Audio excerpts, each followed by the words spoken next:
Good morning, Wabash. Today, speaking in Pioneer Chapel is Tyler Wade with his talk entitled Choices. Tyler Wade graduated from Wabash College in 2012 and went on to earn his master's degree in student affairs and higher education at Miami University. He has worked in the admissions office since 2014 and currently serves as the Associate Director of Enrollment Systems. In addition to his administrative duties, Wade also recruits Putnam County, Indiana, the Great Plains, and the Rocky Mountain Empire. A native of Greencastle, T. Wade spends most of his time watching sports, talking politics, reading books, and drinking coffee. He also serves on the Greencastle City Council. Please welcome Mr. Tyler Wade.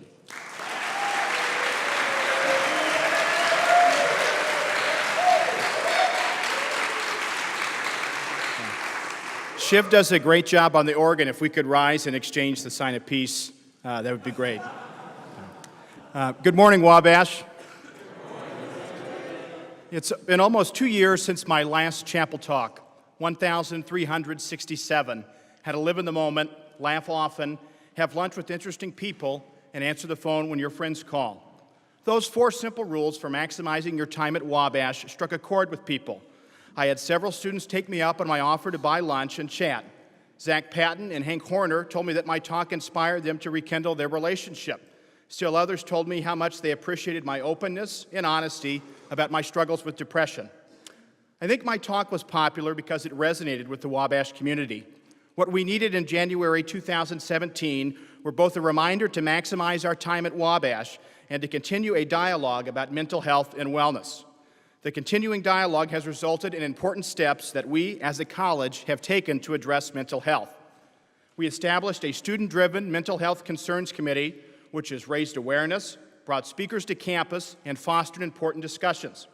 We have added an additional full-time licensed mental health counselor. We've expanded hours at the counseling center. We have added conversations about mental health and wellness to new student orientation. We have created a position dedicated solely to student success and the management of the WIN Early Alert Report System. We have increased awareness about mental health and continue to think critically about how we can find new and innovative ways to keep our students safe. That said, a little less than a month ago, the death of Evan Hansen rocked our world. Evan was a senior, a member of the Sphinx Club, a brother of Beta Theta Pi fraternity, and a captain on the football team. In the days immediately following Evan's passing, I heard many people question how a young man with so much going for him could resort to suicide. Our ignorance, and to be clear, I don't mean that in a pejorative sense, but our ignorance helped crystallize for me the idea that our community still has work to do to educate ourselves about mental health. You see, there didn't have to be something wrong with Evan. He did not have to face some traumatic outside event to take his own life. He simply could have been a young man struggling with depression, anxiety, and suicidal ideation. He could have been a young man exactly like me, and I'm guessing many of you here today. Evan's death should serve as a wake-up call to the Wabash community. Institutionally and programmatically, we have taken great strides to address mental health, and yet this tragedy still happened. Unfortunately, it will probably happen again. Here are some statistics from the Indiana Youth Institute about suicide in Indiana. They are alarming and require our immediate attention. Suicide is the second leading cause of death for young people between the ages of 15 and 24. 1 in 5 Indiana high school students seriously considered attempting suicide within the last year. Hoosier youth are more likely than their national peers to seriously consider suicide, make a suicide plan, attempt suicide, and have a suicide attempt treated by a doctor or nurse. In fact, Indiana ranks second nationally in the percentage of students who have made a suicide plan. Young people who identify as lesbian, gay, bisexual, or transgender are 3 times more likely to consider suicide and 5 times more likely to attempt suicide than their heterosexual or cisgender identifying peers. Men die from suicide 3.5 times more often than women. White males accounted for 7 in 10 suicides in 2016. Additionally, data from the National College Health Assessment and the Center for Collegiate Mental Health demonstrate this is a growing problem. The amount of college students struggling with depression has risen by 7.6% since 2016.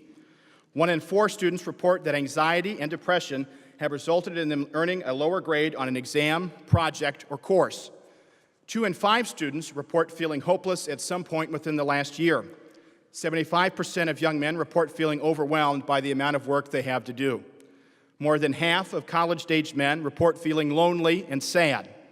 A third of young men report feeling so depressed it is difficult to function on a daily basis. 1 in 10 young men have seriously considered suicide in the last year. At least 1 in every 100 students actually attempted suicide. 1 in 20 students report that they've done things to harm themselves. And nationwide, college counseling centers have seen an increase in visitors each of the last 7 years. If these numbers are true, and again, we have no reason to believe they're not, then a large number of those gathered here this morning deal with depression and anxiety each and every day. Those statistics and our personal experiences with suicide should cause us great concern. Yes, Wabash College has taken great strides, but what have you individually done to make life on campus better? You see, every day we make choices. We choose the people we sit next to in class, which classes to take, where to get lunch, whether to eat alone or with someone else, whether to hang out with friends or study, if we participate in tonight's IM football game or read a book instead, to talk or not talk to the girl or guy who catches your eye at the cactus, to walk between classes or meetings with friends with our headphones in, looking at our cell phones, or if we want to be present and soak in being a part of this community, and whether or not you attend this talk this morning and others like it on campus. In my last chapel talk, I was open about my struggles with dysthymia, also known as chronic depression. But I didn't get into too many of the details. The rapid weight loss, withdrawal from activities I previously enjoyed, the panic attacks I would suffer when I would cry myself to sleep at night, or the times I called the National Suicide Prevention Hotline. I did not tell you about visiting a hospital emergency room when I'd reached my breaking point, or the care team of physicians, psychologists, and psychiatrists who helped me through counseling sessions and adjustments to the type and dosage of antidepressant medication. Looking back, I skipped over those details for a couple of reasons. For one, I've always been a private person. But I suppose I was also not as transparent because I didn't think that those who knew me well could fully understand how I could reach that point. I've lived a pretty charmed life. I grew up in a solidly middle-class, loving family. I earned good grades in high school and college. I was involved on campus at Wabash. I was admitted to the nation's top graduate program in my field of study. I completed my master's degree with all A's and had been hired for my first destination job 5 months prior to graduation. I've always been a pretty happy guy. From the outside, things seemed to be going pretty well, but inside I was battling an awful battle that could have cost me my life. If I had not confided in one of my friends from graduate school about my struggles with depression and suicidal ideation, I don't know if I would be talking to you all today. However, I made the choice to speak up, and my friend knew me well enough to notice that something was wrong and encouraged me to seek help. For about 6 months, I battled depression every day. Through difficulties, successes, and failures, I learned how to manage my depression. Notice I said manage and not cure or fix. You cannot really cure depression. You learn to manage it and adopt strategies to deal with it when they come up. All of that started with 2 choices: the choice for me to tell someone, and his choice to know me well enough to give me the support I needed when I needed it most. Too often, you see, we take the easy choice. Too often, we spend a night doing homework or reading when we could spend time getting to know someone. Too often, we opt for a quick lunch at our desk when we could go out to lunch with a colleague or friend. Too often, we walk between meetings looking at our phones and listening to music when we could stop someone and have a meaningful conversation. Too often, we ignore bullying and sit by as people make harmful jokes and play pranks. Too often, rather than find ways to manage depression or mental illness, we self-medicate with alcohol, drugs, sex, busyness, or self-harm. And all these little choices can have a tremendous impact. A couple of days after my chapel talk in January 2017, Evan Hansen followed me on Twitter and Instagram. I knew Evan casually. I would say hi when I saw him on campus, but I mostly knew him as an awesome athlete with a gentle smile. I even talked to Evan the Saturday after his senior day football game against the University of Wisconsin-Stevens Point and told him that he'd played a great game. That said, you know what I never did? I never reached out to see if he wanted to grab lunch or coffee. I never took the chance to get to know him on a personal level. Now look, I don't want you to diagnose this as a classic case of survivor's guilt. That's not my intent this morning. But I do hope that my story causes us all to think critically about the choices we make every day.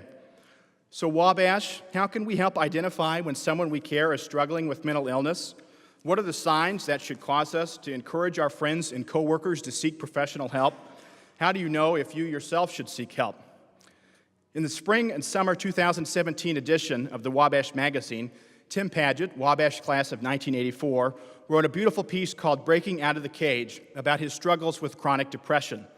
In his article, Paget uses STALL's acronym to help describe some warning signs of depression. So STALL's is STAALLS. S is for sadness, and not just normal sadness, like the kind you get when you read a sad story or watch a sad movie, but chronic sadness, the kind that causes you to sit at a traffic light and start crying for no reason. Tiredness. Fighting the battle every day with depression can be extremely exhausting, and our bodies get worn out and we need to sleep. Anxiety. You become anxious about everything. Every slight or misstep is perceived as a fundamental flaw with your character. You cannot sleep because you overanalyze everything and think that your friend who didn't text you back earlier in the day hates you, when in fact she could have just been in a meeting or busy with something else. Anger. When you feel bad and you can't do anything to fix it, sometimes you snap and get angrier than normal at the people around you. Loss of interest. You withdraw from things you previously enjoyed, like eating, reading a book, going outside, watching sports, because nothing you do can make you feel happy. Loss of concentration, because you are dealing with all these symptoms, crying for no reason, feeling tired, dealing with anxiety that causes you insomnia, irrational anger, and withdrawal from activities. It can be hard to focus on your daily life. And finally, self-loathing. We assume all these symptoms exist because we're bad people with flawed characters, not because we have chemical imbalances that need to be treated and managed. If you or someone you know is struggling with those symptoms, please reach out to the counseling center today. Seriously, don't put it off any longer. If you had a flat tire, you can't keep driving with a flat tire, right? You can patch it, but if it loses air again, you're eventually going to have to go see a professional. Now look, I don't know anything about cars, but I do know this. I've changed a tire before when it goes flat, but I don't manufacture a tire, right? I don't even know what size of tire belongs on my car. Therefore, I go to Neil Tire in Crawfordsville to get professional help to help me figure it out. And when I have to buy a new set of tires, I'm going to have to get another new pair 60 to 75,000 miles later. It's just an unpleasant fact of life. But the fact of the matter is, gentlemen, is you need to get professional help today. Don't put it off any longer. Make appointments with the counseling center and manage your mental health the same way you take care of your physical health. See, taking care of your mental health shouldn't be any different than going to the doctor each year to get a physical, or the dentist to get a teeth cleaning, or when you go to the gym a couple of days of the week to stay in shape. As the football public address announcer, I remind you before every home game that little choices can have giant consequences. Let us start by making a little choice to be nicer to one another. Let us make the little choice to take someone out for lunch, coffee, or dinner. And again, my offer will stand. I'll buy lunch for the first 5 people who come up after this talk. Let us make the little choice to pay attention when we walk between meetings or class, put our phones in our pockets, and say hi to one another. Let us make the little choice to confront the bully. Let us make the little choice to be honest the next time somebody asks you how you're doing. Let us make the little choice to tell someone how we're feeling. You know, Mr. Rogers, and I'm going to date myself by this cultural reference because a lot of you probably have never seen Mr. Rogers' Neighborhood, but he once said that all feelings that are mentionable are manageable. Tell someone what it is that you're experiencing. If you're sad, tell somebody. If you cry for no reason, tell somebody. If you can put something in words, you can then make it more manageable. Make the little choice today to seek help and schedule an appointment with the counseling center. Make the little choice to put the National Suicide Prevention Hotline number in your cell phones. It's the Logic song, everybody knows it, right? 800-273-8255. Finally, let us take the little choice to lean in to being a part of this special place. Let us keep an eye out for each other and speak up when someone we know needs help. I'm confident, Wabash, that the additive impact of all those little choices will lead each of us in our college to a brighter future. Thank you.